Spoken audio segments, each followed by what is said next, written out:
잠시 기도하겠습니다. 좋으신 아버지 하나님, 오늘도 부족한 종 안에 세우셨사오니 사람의 생각과 말은 십자가 되어 감춰주시고 하나님의 말씀만 살아서 역사할 수 있도록 도와주시옵소서. 모든 것을 주님께 의지하며 예수님의 귀하신 이름으로 기도합나이다. 아멘. 오늘은 본문 말씀 창세기 4장 25절에서 26절을 본문으로 해서 말씀의 제목은 하나님이 인정하시는 장자라는 제목으로 함께 은혜를 나눠보도록 하겠습니다. 창세기 4장 25절에서 26절 말씀을 봉독해 올리겠습니다. 아담이 다시 아내와 동침하매 그가 아들을 낳아 그 이름은 셋이라 하였으니 이는 하나님이 내게 가인의 죽인 아벨 대신에 다른 씨를 주셨다 함이며 셋도 아들을 낳고 그 이름을 에노스라 하였으며 그때의 사람들이 비로소 여호와의 이름을 불렀더라. 아멘. 여기 이제 아담 때서부터 보면 가인이 맏아들이죠. 아담의 맏아들인데 둘이 있었어요. 가인과 아벨. 그런데 에덴 동산에서 쫓겨난 이후에 아벨이 가인을 죽이고 가인은 멀리 동쪽으로 갔습니다. 그래서 아들이 다 없어졌어요. 가인이 사실은 아담의 장자잖아요. 그런데 여기 본문 말씀처럼 하나님은 셋이라는 아들을 또 주셔서 이제 셋이라는 아담의 아들이 장자의 역할을 하게 됩니다. 그래서 이 아담의 계보를 보면은 예수님까지의 족보가 셋으로부터 쭉 내려오면서 시작이 되지요. 왜 이 본문 말씀을 택했느냐 하면 하나님이 인정하시는 장자는 성경에서 보면 사람의 생각과 하나님의 생각은 다르다는 것입니다. 분명히 이사야 55장 8절 9절 말씀에도 보면 여호와의 말씀에 내 생각은 너희 생각과 다르며 내 길은 너희 길보다 달라서 하늘이 땅보다 높음같이 내 생각은 너희 생각보다 다르다. 하나님의 생각과 사람의 생각은 항상 다르다는 것이죠. 창세기에서 셋을 통해서 아담의 계보를 이어온 장자 역할을 했듯이 야곱의 12아들들을 보면 르우벤으로부터 12아들을 쭉 낳게 됩니다. 야곱이 부인이 이제 넷이 되게 되죠. 야곱의 12아들도 마찬가지고 그 다음에 아브라함의 두 아들이 있었지요.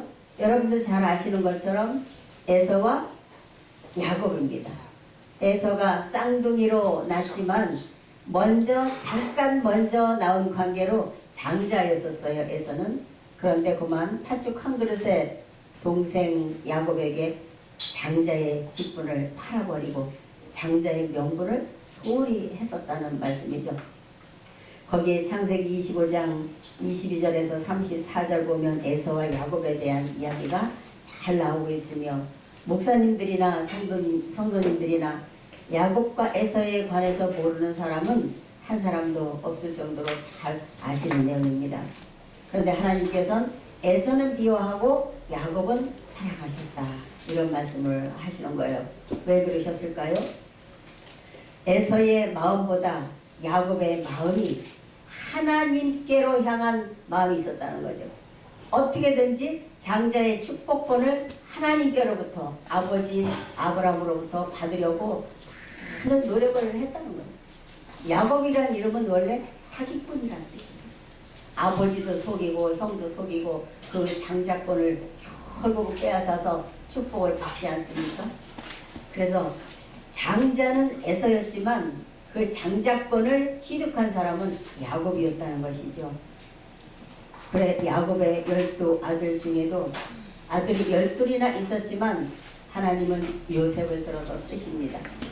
요셉이 장자 역할을 하게 되지요.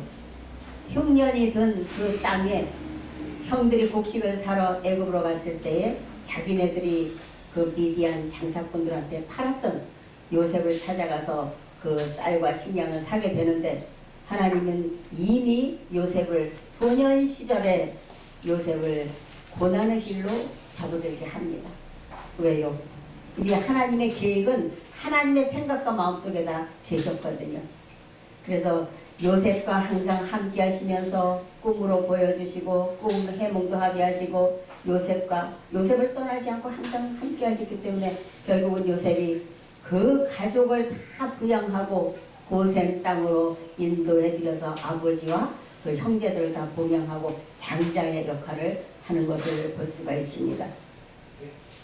예수님 때로 와서 보면 예수님께도 12제자가 있었습니다. 야곱의 12아들, 예수님의 12제자.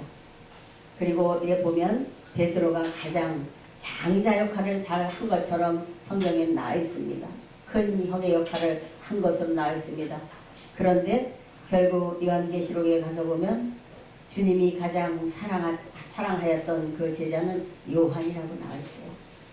그럼 요한을 통해서 요한계시록, 요한 1, 2, 3서, 요한복음 그 영적으로 깊은 내면의 일들을 사도 요한을 통해서 하나님께서는 예수님께서는 이루어 가시는 것을 볼 수가 있습니다. 사랑하는 여러분, 기왕이면은 장자 역할을 해서 축복을 받는 것이 낫습니까? 사자 역할을 해서 백성으로 사는 것이 좋겠습니까?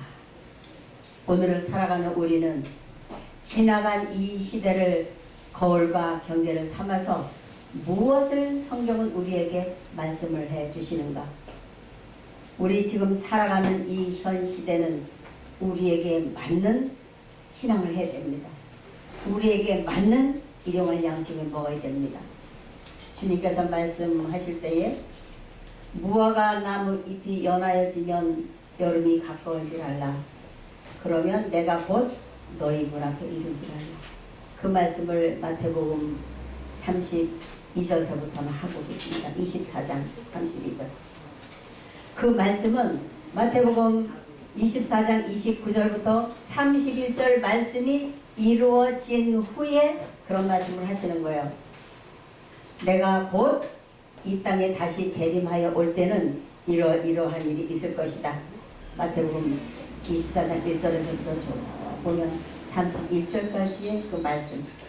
말세에 일어날 일들을 아주 자세하게 상세하게 말씀을 해주시고 나서 이러한 일이 일어나거든 내가 너희 눈앞에 가까이 온 줄 알라. 내 말은 없어지지 않을 것이야. 이 성경의 1.1액이라도 다 없어지지 않고 천지가 없어질지언정 내 말은 없어지지 않고 내가 다 이룰 것이라고 말씀을 하고 계신단 말이죠. 지나간 아담의 시대나 아브라함의 시대나 야곱의 시대나 2000년 전 예수님의 시대나 지나간 시대입니다. 오늘을 살아가는 우리는 주님을 맞이할 준비를 해야 하는 시기에 살아가고 있습니다. 모든 시기는 다 지나갔죠. 창세기 시대서부터 사사시대, 왕권시대, 선지시대, 사복음서 시대, 서신시대 다 지나갔습니다. 지금 말세를 살아가는 우리는 주님을 맞이할 수 있는 준비를 하면서 살아가야 된다는 것이죠. 마태복음의 13장 30절에 보면 주님께서 24절부터 보면은 씨를 뿌리시고 좋은 씨를 뿌렸는데 원수가 와서 가라지를 더 뿌리고 가고 2000년의 세월 동안 가라지와 알곡은 이 종교 세상에서 함께 자라왔습니다. 30절에 추수하여서 곳간에 드린다고 무엇을요? 알곡은. 그럼 그 알곡은 누구일까요? 알곡은 야고보서 1장 18절에 보면 그가 그 조물 중에 우리로 한 천열매가 되게 하시려고 자기의 뜻을 쫓아 진리의 말씀으로 우리를 낳으셨느니라. 진리의 말씀으로 낳은 자들을 추수해서 곳간에 들여서 마지막 시대에 주님 오실 때 장자로 삼으신다는 거예요. 천열매로 삼으신다는 거예요. 성경은 우리는 피할 수 없습니다. 하나님께서 하신 말씀, 주님께서 하신 이 말씀은 피할 수가 없습니다.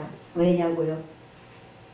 6000년 전 아담의 시대부터 하나님이 하신 말씀을 그대로 다 이루어 오셨기 때문에 종교는 체험의 신앙이요 하나님은 살아계신 하나님이라고 말씀하시는 것이죠. 계시록 14장 14절에서 16절 보면은 추수를 하기 시작을 합니다.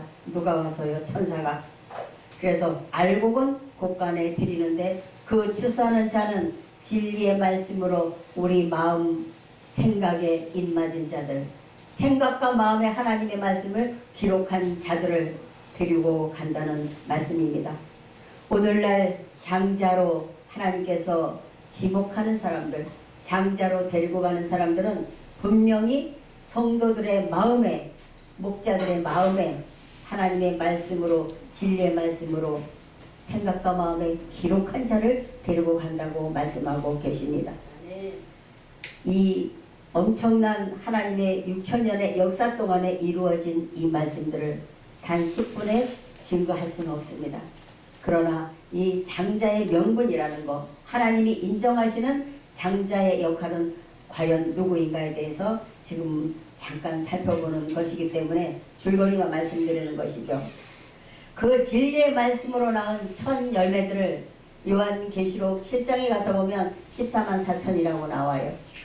그 14만 4천은 요한계시록 20장 6절에 가보면 첫째 부활에 참여하는 자들이라고 나오고 있습니다. 하나님은 구원의 역사를 펼치실 때 세 가지로 펼쳐가십니다. 오늘의 이 시대는 먼저 장자들 천 열매들을 부르시고 그 다음에 계시록 7장 9절에서 17절 말씀까지 보면 흰무리 백성들을 셀 수 없는 사람들을 많이 불러서 구원에 이르게 한다고 말씀하고 계십니다. 그리고 디모데전서 2장 4절인가에 보면 하나님은 모든 사람이 구원을 받으며 진리를 아는 데 이르기를 원한다 이런 말씀하십니다. 하나님은 이 세상을 창조하시고 우리 인생들을 창조하실 때 하나님을 믿고 의지하라고, 하나님을 영화롭게 하라고 창조해 주신 줄 믿습니다. 그런데 지금은 종교가 갈기갈기 다 찢어지고 모든 종교가 수백 가지가 넘는 것이 다 종교라고 말하고 있는데 결국은 절에 다니는 사람, 무당집에 다니는 사람, 여러 가지 종교 종파로 다 나뉘어져서 각자의 신을 믿고 갑니다. 그런데 하나님을 의지하고 예수님을 믿는 사람들은 성도라고 합니다. 교회 다니는 교인들이라고 합니다. 그런데 하나님은 그거 가지고 만족하지 않으세요. 하나님의 소원은 이 지구 땅에 있는 모든 인생들을 구원하여서 모든 사람들이 하나님이 누구신지 예수님이 누구신지 그 진리를 아는데 이르게 하기 위해서 하나님의 복음을 전하고 계신 줄 믿습니다. 그 중에 매개체가 우리 세계선교복지신문 방송이죠. 이 방송을 통해서 나가는 설교 말씀이 믿지 않는 자들로 하여금 생명으로 나올 수 있도록, 주님께로 나올 수 있도록 그 방송 역할을 해야 줄 믿습니다. 아멘.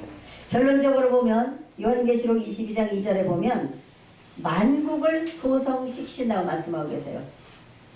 강 좌우에 생명나무가 있고 생명수가 보좌로부터 흘러나오는데 이 만국을 소성시킬 수 있는 잎사귀, 그 재료들을 가지고 만국을 소성시키신대요. 절에 가 있는 분, 점쟁이집에 가 있는 분, 모든 사람들을 다 소성시켜서 잃어버렸던 에덴 동산을 회복하시고 하나님이 이 땅을 마귀한테 사로잡힌 이 6천년의 역사 이 땅을 다시 되찾으셔서 하나님께 올려드리고 하나님은 안식하신다고 말씀하고 계십니다. 약재료가 되고 잎사귀 역할을 할 수 있는 것은 저와 여러분입니다. 우리가 하나님의 말씀을 우리 생각과 마음에 온전히 새기고 이 말씀의 뜻대로 우리가 행하여서 정말로 하나님의 마음, 십자가에 못 박혀 돌아가신 예수님의 심정을 우리가 조금이라도 간다면 한 영혼이라도 구원하기 위해서 노력을 해야 할 것이며 먼저는 내가 하나님께서 인정하시는 장자 역할이 되어야 되고 그 다음에 내 입을 통해서 나가는 이 복음의 메시지가 생명의 말씀이 많은 영혼을 살릴 수 있는 그런 말씀이 되어질 수 있기를 이 시간 예수님의 이름으로 간절히 기원드리겠습니다. 고맙습니다.